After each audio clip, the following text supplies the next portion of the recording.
Él es el actual presidente de la Cámara Salvadoreña de la Industria de la Construcción, ha sido su director ejecutivo por años, así que es una persona conocedora de la industria de la construcción en el país. Conocido como el tío Velázquez. Además, tiene un chile, ¿verdad? Un chile, un aderezo. Buena pregunta, ¿y nos trajiste chile, el chile? Siempre nos dice. Ese se vende, no se regala. No, porque él nos dijo siempre que venga le voy a traer. Se me olvida. He dicho y se me olvida, y por no andarlo en el carro. Pero ¿saben qué? Voy a hacerles una visita un día, que no venga a entrevista, solo para eso. Y chambreamos, comemos chile, todo lo que quieran. Pero para mí es un gusto estar aquí, de verdad que, como dice Tony, nos ha costado un poco, ¿verdad? Por diversas circunstancias, en algunos momentos ustedes podían, yo no podía, etcétera. Pero ayer, prontamente, en cuanto Tony me contactó, le dije, vamos. Sí, bienvenido. Y es que queremos tocar base sobre cómo está a septiembre de 2024 la industria de la construcción. Sabedores, todos somos testigos, andamos en las calles, en las carreteras, en la ciudad, en el interior, y hay un montón de grúas trabajando, mucha construcción. Y bueno, incluso se habla de que adquirir vivienda hoy, principalmente vertical, para muchos es casi inalcanzable, ¿verdad? Por los proyectos. Acabamos de estar en un proyecto muy bonito de los amigos de Agrisal. Vistas Soyapango. Bonito proyecto. ¿Verdad? Que anda pues a partir de los $100,000, un apartamento de 2 habitaciones, 125,000, uno de 3. Y ya pues hay parejas que lo ven, bueno, digo parejas porque gente que va empezando. No, y lo que pasa es que pues sí necesita varios salarios, ¿verdad? Para hacerle frente al compromiso. La verdad que adquirir una casa, un apartamento, es un compromiso. Y lo otro es que está cambiando la legislación que permite valga la redundancia, permisos de construcción. O que regula toda la construcción en el país. Más agreguemos a esto la nueva división político-territorial que les cambia a ustedes también el... ¿Cómo? Totalmente. Bueno, primero decirles, yo me remitiría a los hechos, lo que tú dijiste, no podemos tapar el sol con un dedo, lo que está a la vista no lo podemos ocultar. Y la construcción tiene una peculiaridad, nosotros siempre hemos dicho que es la cara visible del desarrollo de una economía. Es algo que lo ves, lo sentís, te incomoda, hace ruido, etcétera. Pero eso es parte es parte del proceso. Entonces nosotros podemos ver cuando circulamos principalmente por San Salvador y sus municipios aledaños, toda la cantidad de construcciones que hay. Y esto viene pues ya digamos desde hace algunos años. El único año que nosotros tuvimos un bajón fue el año de la pandemia como tal, pero después de eso se empezó a recuperar y empezamos a ver todo este crecimiento que actualmente vemos. Si nos preguntan a nosotros, pues hay varias interpretaciones basadas en números puros, fríos. Hay datos que pudieran decir, miren, han habido momentos en el desarrollo de la industria de la construcción en el país en los cuales ha habido un decrecimiento. A ver, yo he hablado con algunas personas que conocen sobre el tema también y dicen, no es que ha habido un decrecimiento, ha habido menor crecimiento tal vez, pero eso es bien lógico, es normal. Recordemos que cuando hablamos de construcción nosotros hablamos de dos grandes factores, la obra pública y la obra privada. La obra privada no se ha detenido, al contrario, hay mucho auge, hay mucho empuje y mucho deseo de continuar porque, como tú bien mencionabas, la parte del reordenamiento político municipal del país fue algo que a nosotros, a los constructores, digo en general, nos incentiva al saber y al pensar que pasamos de 262 municipios a 44. Es un tema mucho más manejable en esos términos. Estos 44 municipios no es que el territorio de El Salvador se redujo, sino que lo que hicieron fueron que absorbieron a otros municipios que ahora se llaman distritos. Entonces, han crecido los territorios y tal vez yo me voy a remitir a hablar un poco más del que nosotros vemos a diario o que nos identificamos con él, que es el área metropolitana de San Salvador. Ahí existe el COAMS, existe la OPAMS, y estos antes tenían 14 municipios. Ahora pasaron a ser 6 municipios, pero entonces podemos decir, entonces se hizo más pequeño. No, creció en territorio porque estos 6 municipios ahora arropan a 23 distritos. Entonces en vez de ser 14, ahora son 23, estamos hablando de 9 más.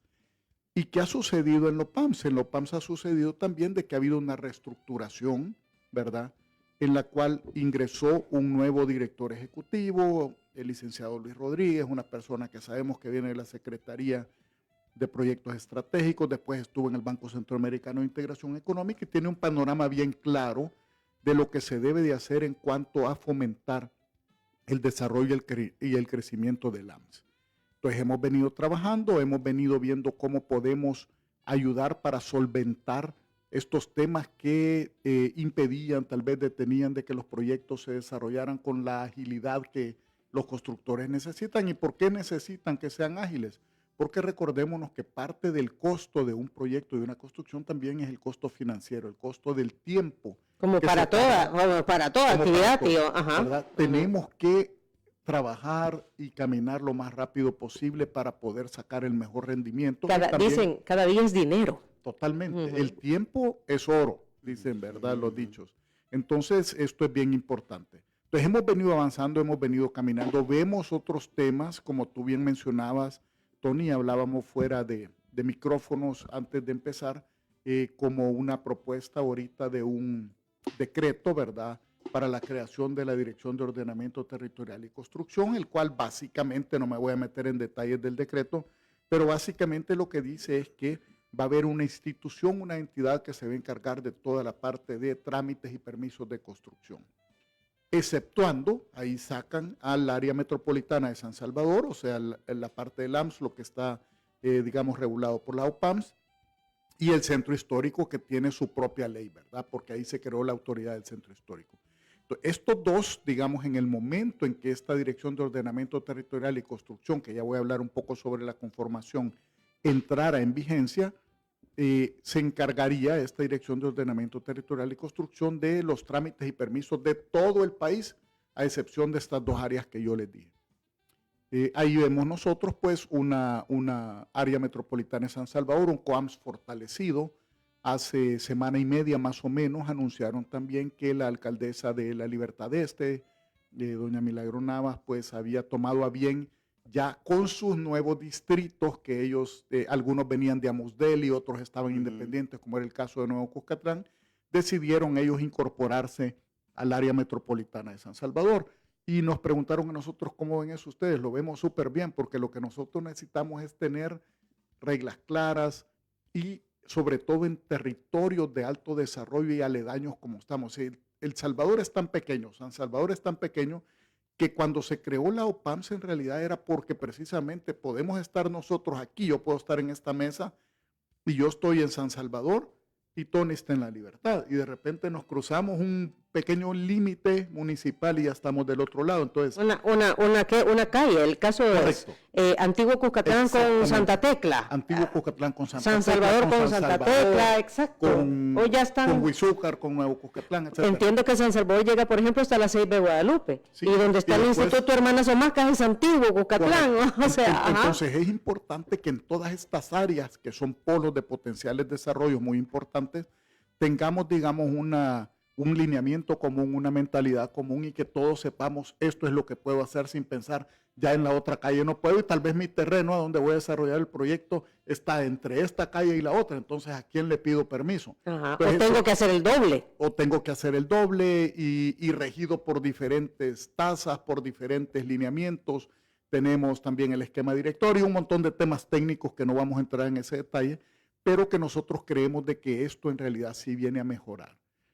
Ahora, ¿qué pasaría con esta Dirección de Ordenamiento Territorial? Digo, voy a hablar de lo que nosotros sabemos y conocemos, aunque obviamente es un proyecto que está ahorita bajo estudio de la Asamblea Legislativa, es competencia de la Asamblea el ver cómo se va desarrollando esto, pero como está planteado ahorita, esta dirección estaría, digamos, con un consejo directivo, y ese consejo directivo está presidido por el director ejecutivo del CNR, el Centro Nacional de Registros, y ahí están todas las instituciones principales que forman parte del sistema de construcción y de vivienda. Ahí está el Ministerio de Vivienda, el Ministerio de Obras Públicas, ANDA, la ASA, el CNR, por supuesto, el Ministerio de Cultura, que también es importantísimo, etcétera. Entonces, en la medida en que nosotros vamos, digamos, centralizando o teniendo más elementos comunes nivelados, para la construcción nosotros lo vemos eso con muy buenos ojos. O sea, era necesario hacer a ver, ¿cómo le llamaríamos? Una redistribución de las responsabilidades, porque vaya, el COAMS con la OPAMS ahora tienen Luis Rodríguez le ha llegado a dar una nueva visión y a una nueva forma de trabajo y una nueva estructura, hacerlo eficiente. Correcto. ¿Verdad? Y ya lo decías tú, para el área metropolitana de San Salvador con los distritos ahora que se han agregado. Y por el otro lado, esta autoridad del centro histórico, porque el centro histórico se le está dando también una nueva visión. Totalmente. Ajá, y es necesario también que se haga de manera ordenada. Y el resto con esta Dirección de Ordenamiento Territorial y Construcción. O sea, este nuevo esquema desde Casalco, ¿lo ven ustedes como ser más eficientes, ser mucho más modernos, adaptarse a las nuevas circunstancias? Sí, debe de ser, y por las conversaciones que nosotros hemos tenido alrededor de estos temas, vemos de qué hacia ahí van encaminadas las cosas, y si nos preguntan, ¿creemos que eso es bueno? Pues definitivamente, ¿verdad? Es cierto que siempre es necesario más de una cabeza para poder externar opiniones, compartir, discutir, etcétera, pero también cuando hay demasiado sobre la mesa, entramos ya me voy a meter en temas que no son de ingeniería, pero que también se habla más de eso en la parte de administración, etcétera, que es, si no mal me recuerdo, la ley de rendimientos decrecientes, ¿verdad? O sea, llega un momento en el que tú, si tenés demasiado o demasiadas cabezas o demasiadas opiniones, etcétera, también eso puede tender a desviarse un poco y a no ser tan eficientes, como tú decías. Cuando hay un montón de generales. Sí, tal vez sí. Ajá, entonces, o sea, para ponerlo en buenas palabras, es eso, Diana Verónica. Entonces nosotros lo vemos como algo positivo. Luego, pues, como les decía, como la inversión en la construcción está compuesta por la parte pública y privada, han habido opiniones en algún momento que dicen, pero la construcción viene para abajo, la construcción ha decrecido porque el IVAE, que es el índice de volumen de la actividad económica, ha caído. Eso es normal. Hay meses en los que cae y hay meses en los que crece. Lo que pasa es que por lo general siempre solo decimos cuando algo cae, ¿verdad? Así somos los seres humanos. Pero cuando hay meses a donde hay un crecimiento bastante grande, por lo general eso no se menciona. Entonces, al final es un balance. Por eso nosotros decimos, vamos viendo cómo se desenvuelve en el transcurso del año completo la industria de la construcción y vamos a ir teniendo mejores datos cuando ya vayamos con datos del Banco Central de Reserva del segundo trimestre, o sea que es el primer semestre, o inclusive del tercer trimestre. Y pudiera ser lógico que haya, yo no diría un decrecimiento, aunque si lo comparamos año con año sí sería, sino que tal vez un crecimiento no tan grande entre este año, si lo comparamos con el año pasado, por algunas razones bien particulares. Pero eso puede mejorar, no lo sabemos. Porque, por ejemplo, el año pasado nosotros tuvimos algunos eventos país muy puntuales e importantes. Tuvimos el desarrollo de los Juegos Deportivos Centroamericanos. Bueno, ya sabemos todo lo que eso trajo alrededor de no solo los escenarios deportivos, sino que del turismo, de las comunicaciones, etcétera. Eso dinamiza la economía. Eso dinamiza. Hay escenarios que todavía están en fase constructiva. Sí, y se siguen trabajando en ello, etcétera, pero lo fuerte, lo grueso, como decimos, se hizo el año pasado. Después también el evento de Miss Universo. Otro evento que la gente dice, pero solo fue el gimnasio. No, no solo fue el gimnasio. Es un montón de escenarios alrededor de la parte turística también que se desarrollaron. Entonces, si nosotros vemos y hablamos con los privados, nosotros hemos hablado con los constructores, no solo de Casalco, porque yo hablo también con constructores que no necesariamente están en la Cámara y dicen, nosotros no hemos visto de momento alguna caída, un decrecimiento, tal vez ha habido una disminución, pero pudiese estar basada en estos factores. Y el sector privado continúa con un buen desempeño y con mucho entusiasmo, digamos, hacia lo que nosotros vemos que viene por delante.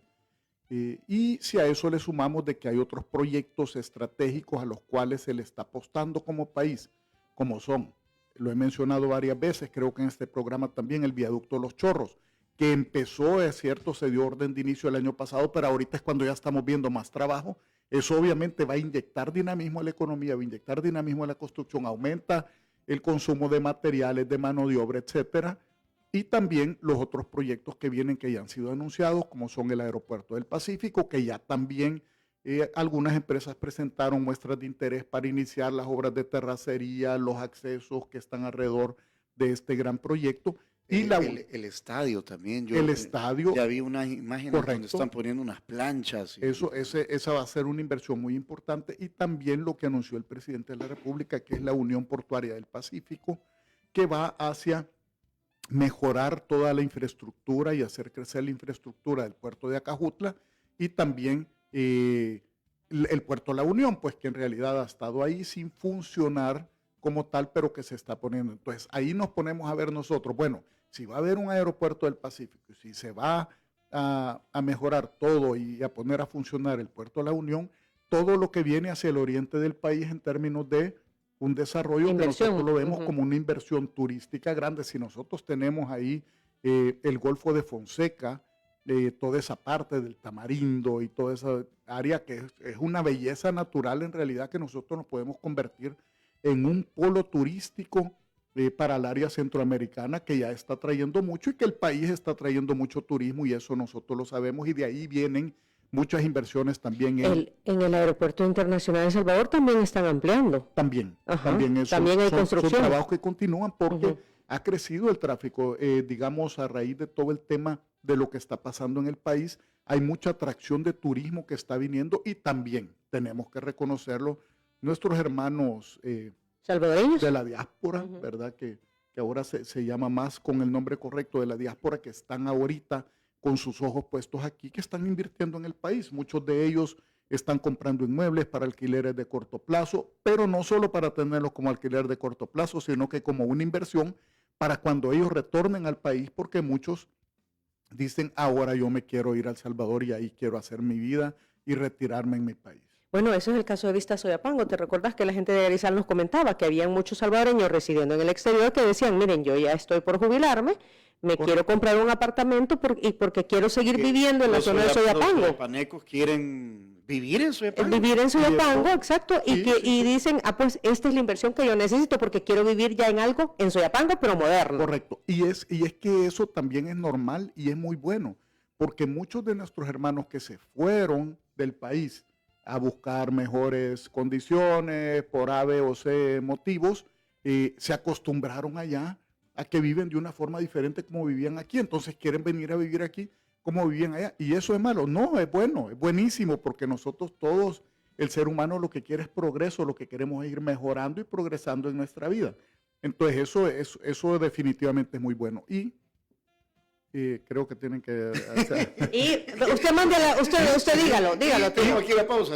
Y tenemos, bueno, antes de decirles que tenemos que ir a pausa, les voy a decir que tenemos que trabajar también en proporcionar vivienda de otros niveles, como lo que están haciendo ahorita nuestros amigos de Agrisal y otra gente que va a desarrollar proyectos de vivienda de interés social o abajo de los 100. Hablemos de eso, vale, hablemos de eso. Ahora podemos ir a pausa. Eso, me llega cuando los invitados se empoderan de este programa. Pero antes, tío, ¿qué tenemos que hacer? Entregar el Cherito Café. Ese es el que me estoy tomando.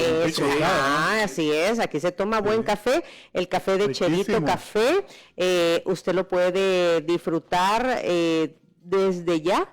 Puede irlo a comprar a Bolengo Plaza, ahí en la zona del Boulevard del Hipódromo, también en las tiendas Tengo, o puede pedirlo directamente a través de sus redes sociales, @cheritocafé.sb. Y si le gusta con leche, aquí le estamos dando leche. Sí, 2 sobrecitos de IRA 26, ¿verdad? Leche instantánea en polvo que ha vuelto, ¿verdad? Y que está pues acá con nosotros.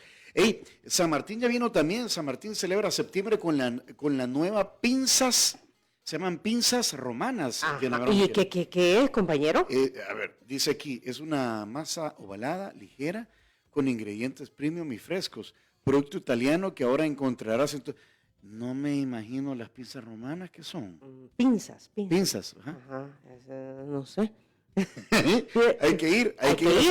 Bueno, usted pregunta por las pinzas romanas ahí en San Martín.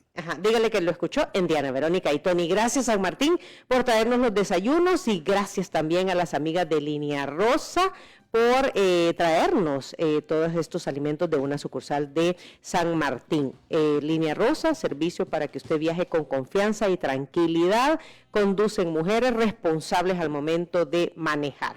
Programe sus viajes a través del WhatsApp 6200-4491 y a través de Línea Rosa App. Pausa.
todos estamos disfrutando estos ricos desayunos de San Martín. Aquí el cumpleañero ya fue a agarrar pancakes. Le encantan los pancakes, estos vienen con miel. Solo que, compañero, ahorita le están viendo los amigos radioescuchas la espalda. Ahora sí, ahora sí. Enséñeles ahí los pancakes. Estamos en transmisión en vivo vía Facebook Live. Riquísimos los pancakes. Hemos comido también croissant. Y nuestro invitado, el presidente de la Cámara Salvadoreña de la Industria de la Construcción, el ingeniero José Velázquez, se decidió por el típico salvadoreño con frijolitos, huevos, platanitos fritos, queso, todo rico. ¿Qué tal el desayuno? Buenísimo. Buenísimo, Eso va. estábamos comentando, muy rico todo. Va, de verdad. que nos alegra, que nos alegra. Y ya encontré foto de las pinzas, mira, aquí está de pinzas romanas. Son como las brosquetas, ¿verdad? Sí. Ajá, por ahí va el concepto. Muy bien, bueno, esa es la novedad en San Martín. Y entonces el tío José Velázquez, que es nuestro invitado esta mañana, estaba hablando de, miren, la industria de la construcción está creciendo en el país, o sea, sí se está dinamizando la economía. O sea, si viene un gringo y te pregunta, José, ¿cómo está la industria de la construcción en El Salvador? ¿Tú qué le responderías? Estamos estables, estamos bien y creemos de que esto va para adelante, pues porque lo que nosotros vemos, las señales que nosotros vemos en cuanto a la inversión privada, como les decía, son que esto va para adelante. ¿Por qué? Porque hay necesidades, porque hay un déficit. Por ejemplo, alrededor del 75% de lo que se construye va dedicado a unidades habitacionales. 75%. Sí, más o menos. ¿Por qué? Porque tenemos un déficit habitacional alto. ¿De cuánto es? No me atrevo a dar el número. Les puedo hablar de los números que nosotros teníamos, pero sabemos que pronto vamos a tener esos datos porque ha habido un censo, hubo un censo reciente que se están tabulando datos, etcétera, y esto nos va a arrojar información real de cómo estamos ahorita. Pero hay un déficit habitacional alto y principalmente, lo que hablábamos antes de ir a la pausa, está en las viviendas abajo de $100,000, porque esto es una pirámide, se ha estado atendiendo la parte alta de la pirámide, lo cual es bueno. Han habido necesidades, siguen habiendo necesidades. Ya hablamos de nuestros hermanos de la diáspora que están invirtiendo en el país, otra gente también, hay extranjeros invirtiendo y otra gente que está haciendo sus inversiones, pero también tenemos que ver cómo proporcionamos nosotros unidades habitacionales a precios que la gente necesita también. Y estamos trabajando en eso, ya estamos viendo proyectos como el que ustedes mencionaron. Estuve aquí también en una entrevista hace un par de semanas, ¿verdad?, con nuestro amigo León Moncada, Sí, de Agrisal. de Agrisal, hablando de eso. Y hay otros proyectos que vienen hacia adelante. Yo ayer estuve hablando con un par de personas también que me dicen, mira, tenemos algunas propiedades, estamos buscando a ver cómo hacemos asocios para construir viviendas. Y lo ideal también es tener viviendas, que obviamente es un reto, pero se puede hacer, que estén entre lo que el Fondo Social para la Vivienda, el Ministerio de Vivienda, en realidad ahorita tiene catalogado como proyectos de interés social, que responden al rango de los 165 salarios mínimos, traduciéndolo en dólares son $60,225, entre eso y los $100,000, ¿verdad? Ahí hay un potencial muy grande para poder construir y ya hay algunas propuestas, ¿verdad?, del sector privado para ver cómo se puede construir. Perdón, y yo me acuerdo que en una entrevista que estuvimos hace como unos 2 años, ustedes presentaron una propuesta de vivienda de interés social a la Asamblea, o estaban en eso. ¿Tiene que ver con lo que estamos hablando en estos momentos? En parte sí, la verdad que lo que nosotros decíamos es, tiene que haber una propuesta, porque, a ver, para tú tener vivienda de esos rangos de precios, necesitas 2 cosas. Primero, ver cuál es la fórmula para poder llegar a tener esos precios. Y esa fórmula está compuesta por varios factores: el valor de la tierra, la agilidad para los permisos, que ya dijimos de que juega un factor importante, los costos de la construcción como tal, llámese materiales, mano de obra, etcétera, para poder tener una unidad habitacional al precio que nosotros necesitamos. Pero por otro lado también necesitamos ver, una vez construida esta unidad habitacional, cómo nosotros logramos que la gente pueda tener acceso a comprarla. Entonces ahí entra la parte del financiamiento.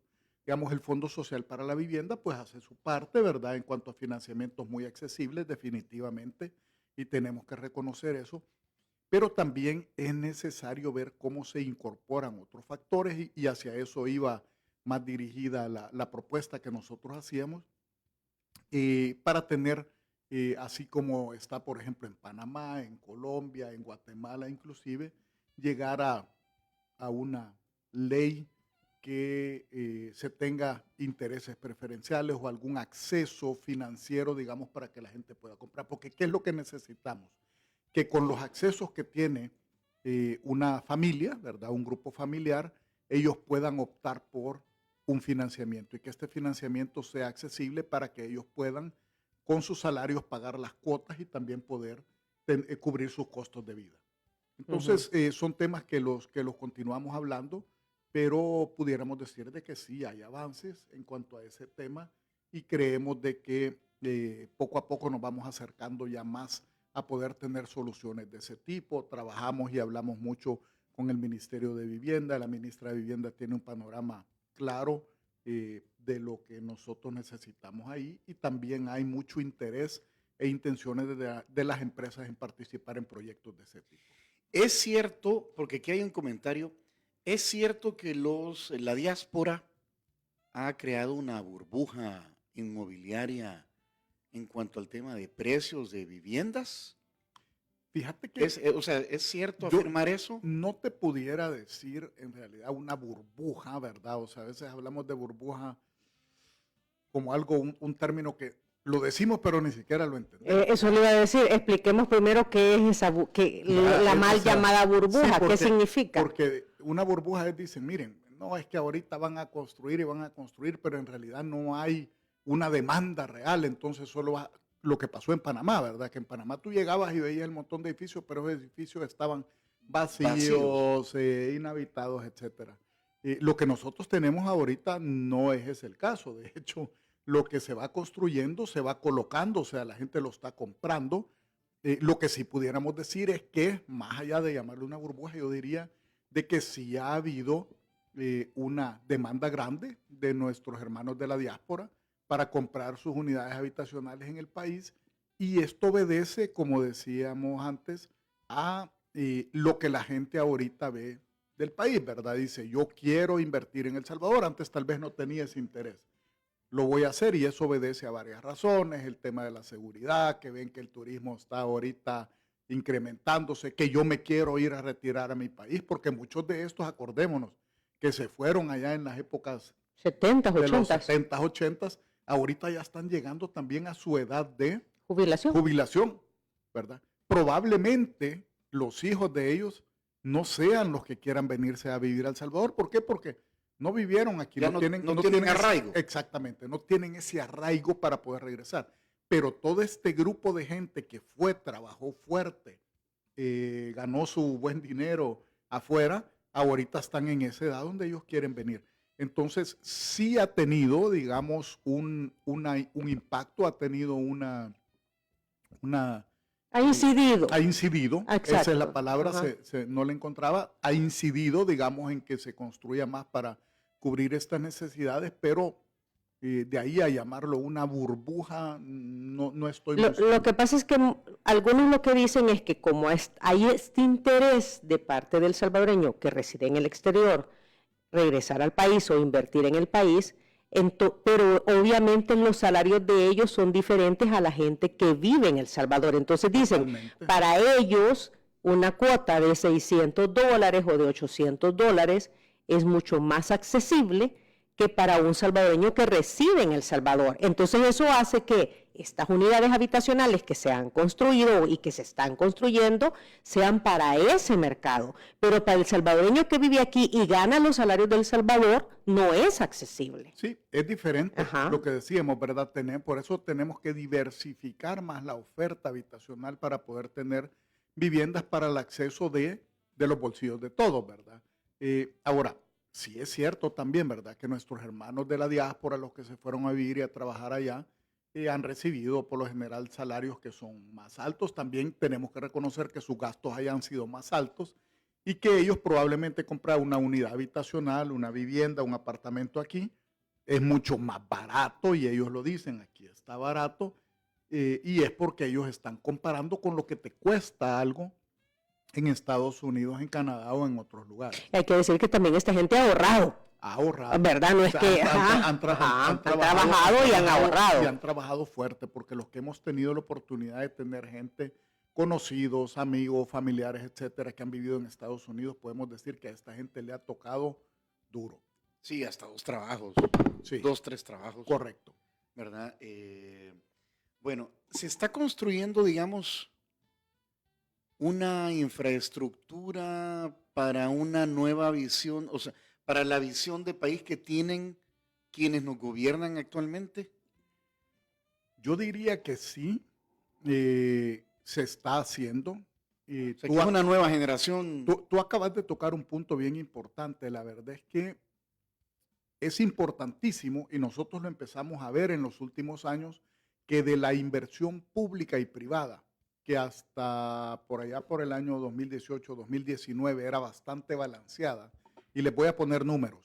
La inversión en la industria de la construcción, el aporte al PIB rondaba los 1.200, 1.300 millones de dólares en aquel momento. Ahorita andamos 1.000 millones arriba, más o menos, ¿verdad? O sea, andamos, el cierre del 2023 fueron 2.300 millones de dólares compuestos de inversión pública y privada. ¿Y qué es la inversión pública? Toda la inversión en infraestructura, lo que tú mencionabas. Y cuando vemos infraestructura, muchas veces lo que pensamos, porque es lo que está a la vista, es únicamente la red vial, que sí es bien importante, o sea, la construcción de nuevas vías de comunicación, de pasos a desnivel, de puentes, etcétera. Pero también hay otra inversión en infraestructura que va y debe de ir enfocada a la parte de salud, de educación, de telecomunicaciones, de proveer todos los servicios, etcétera. Antes de estos 1.200, 1.300 millones de dólares, tú tenías que era más o menos un 50-50. 600, 700 millones el público y 600, 700 millones los privados. Y decíamos, eso no es lo correcto. Lo correcto en cualquier país en desarrollo debe ser que la inversión pública debe de ser mayor. ¿Por qué? Porque entonces se está construyendo infraestructura que va dedicada a mejorar las condiciones para que los privados podamos invertir en el desarrollo de los proyectos que nosotros tenemos, actuales o de los que vienen a futuro. Y esto es lo que ha pasado últimamente. O sea, la inversión privada se mantiene en los rangos de los 600, 700 millones de dólares al año más o menos, lo cual quiere decir que esa diferencia ha venido de la inversión pública. Entonces eso es bueno. En un país que está creciendo, que se está desarrollando, es así. Obviamente, pues se tienen que mejorar otros temas, otras condiciones en la parte de interconectividad, de transporte público, etcétera, pero también nosotros hemos escuchado ya de varios proyectos que se tienen en mente por parte del gobierno, los gobiernos, porque hay que incluir también a los gobiernos municipales que juegan una parte importante en eso, para poder mejorar esas condiciones y acercar los servicios a la población. Muy bien, son las 9:09. Creo que tocamos base ya con este tema, ¿verdad? Nos queda una idea de cómo está planteándose este rubro, el aporte al Producto Interno Bruto, todo lo que has hablado de la industria de la construcción. Muchas gracias por la visita, José. No, muchas gracias a ustedes, de verdad que siempre es un gusto estar aquí. Se siente uno entre amigos y siente que necesitaríamos más tiempo, pero tiempo. Voy a venir despacio y los voy a sacar un momento de su día a día, ¿verdad? Y de la corredera de todos los días con el chile. Para que podamos platicar también y comer un chilito rico.